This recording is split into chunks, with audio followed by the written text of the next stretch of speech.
ने central assembly में, केंद्रीय विधानसभा में जब बम फेंका, ये केंद्रीय विधानसभा सेंट्रल असेंबली दिल्ली में है, जो आज हमारा संसद भवन है पुराने वाला, उस समय केंद्रीय असेंबली बोला जाता था इसे।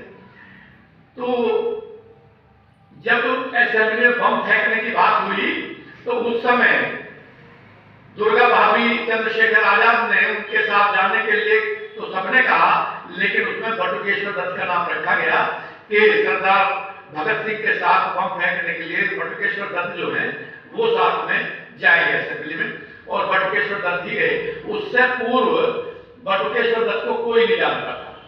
हालांकि बंगाल के रहने वाले तो हुए गांव में उनका जन्म हुआ था, लेकिन जानता कोई नहीं था। 8 अप्रैल 1929 को जब सरदार भगत सिंह के साथ बम फेंका, तब पहली बार लोगों ने उन्हें जाना और उस विस्फोट में उन्हें गिरफ्तार किया। लगभग 15 वर्ष तक वो जेल में रहे और जेल में रहने के बाद उन्हें आजीवन कारावास भी हुआ। आजीवन कारावास उन्हें हुआ और जब देश आजाद हुआ तो उस समय उनकी जो कारावास है वो खत्म कर दिया गया और अपना जीवन जिया उन्होंने। लेकिन जब भगत सिंह और राजगुरु सुखदेव को 23 मार्च 1931 को फांसी हुई, तब इन्हें बड़ा दुख हुआ, बड़ा दुख हुआ। और दुख किस वजह से हुआ कि मुझे फांसी क्यों नहीं लगी, मुझे आजीवन कारावास तो हुआ, मुझे भी फांसी लगनी चाहिए थी। ये उसे बड़ी आत्मग्लानि हुई। तो उस समय तो लोग आजादी के लिए हंस हंस के अपना जीवन देते थे और यही कष्ट था उन्हें। कोई भगत सिंह को तो फांसी मिल गई, मुझे क्यों नहीं मिली, जबकि मैं भी उनके साथ ही था। लेकिन क्रांतिकारियों को देश आजाद होने में लोगों ने भुला दिया। जब देश आजाद हुआ तो उन्होंने अपने जीवन यापन के लिए सोचा कि भाई मैं कुछ बस खरीदूं और बसों का लाइसेंस लूं। तो बसों का लाइसेंस लेने के लिए जब वो सरकार के पास गए, बिहार सरकार में, पटना में, तो उन्होंने कहा कि आप क्रांतिकारी स्वतंत्रता सेनानी होने का प्रमाण पत्र दीजिएगा। वहां के अधिकारी ने कहा भाई बटुकेश्वर दत्त जैसे व्यक्ति से भी प्रमाण पत्र मांगा जा रहा है, ये तो बहुत ही गलत बात है, बहुत ही शर्म की बात है।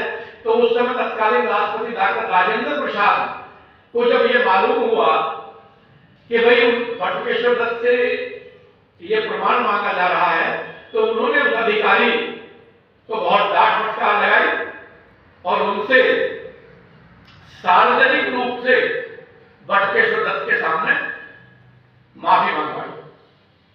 तो ये क्रांतिकारियों का हाल यह रहा और 20 जुलाई 1965 को उनका देहावसान हो गया।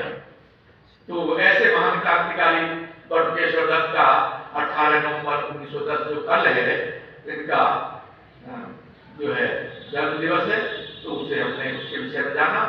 दूसरी एक महान क्रांतिकारी वीरांगना हुई है महारानी लक्ष्मीबाई।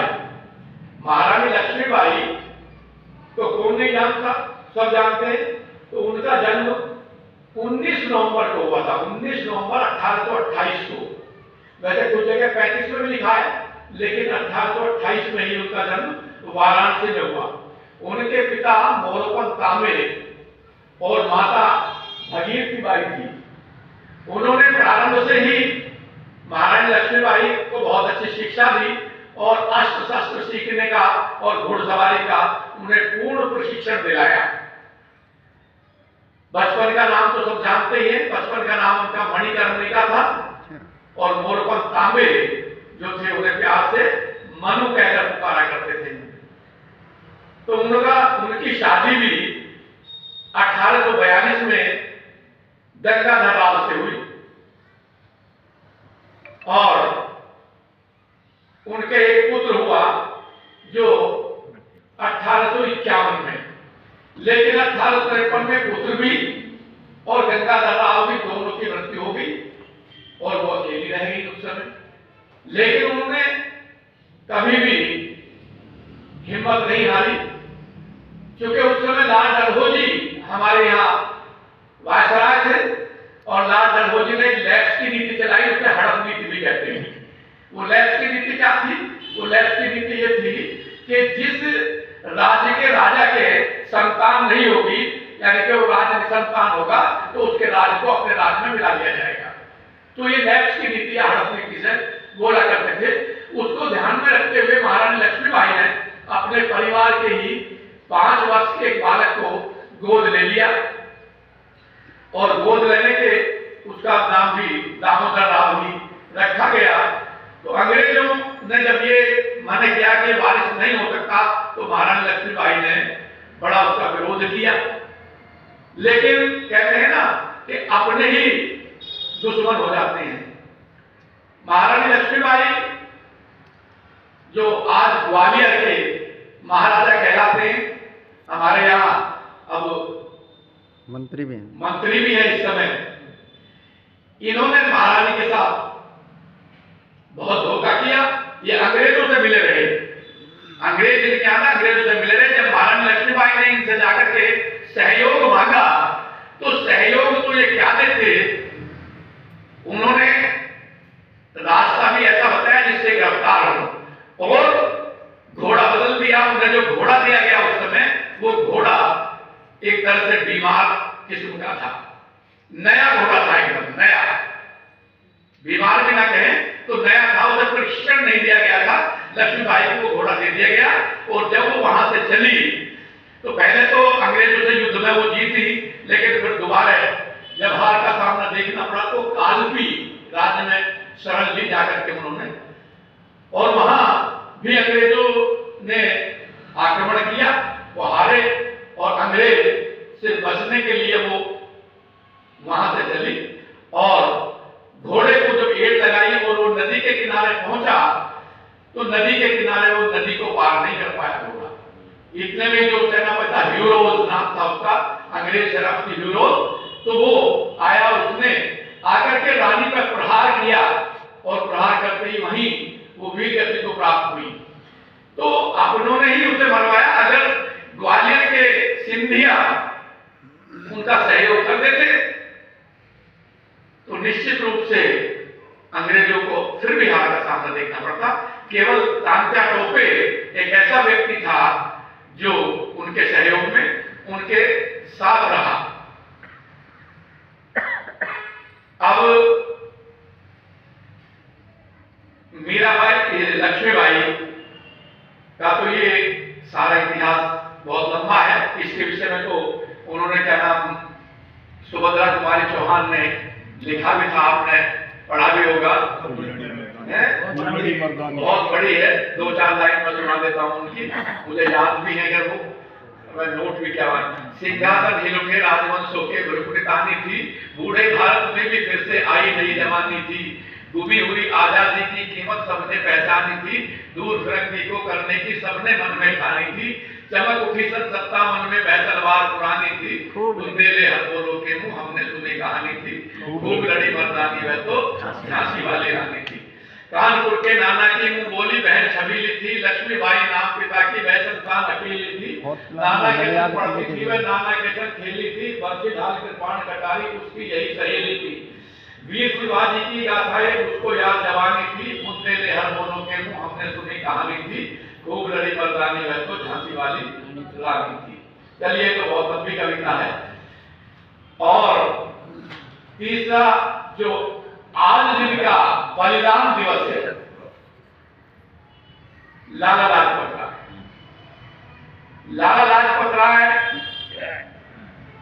तो पहले एडवोकेट थे, उन्होंने वकालत भी की।